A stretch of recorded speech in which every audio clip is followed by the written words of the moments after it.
আজকে আবার চলে এসেছি নতুন একটা ভিডিও নিয়ে। রেডি হয়ে গেছি, আজকে যাব সাগরপাড়া। আমি, রিনি আর মা সাগরপাড়ায় পুজোর ড্রেস কিনতে যাচ্ছিলাম। আমার জন্য মা আমাকে পুজোর ড্রেস কিনে দিবে, সেই জন্য সাগরপাড়ায় যাচ্ছিলাম।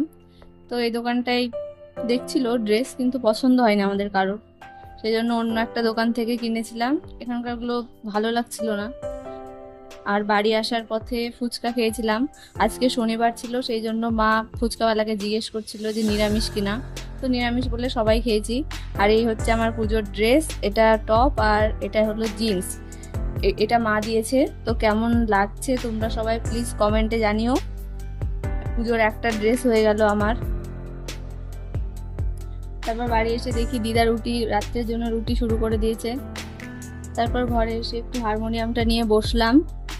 তো আমার তো একটা ড্রেস হলো, তোমাদের কার কটা ড্রেস হয়েছে অবশ্যই কমেন্টে জানিও। আজকে এই পর্যন্তই, সবাই ভালো থেকো, টাটা।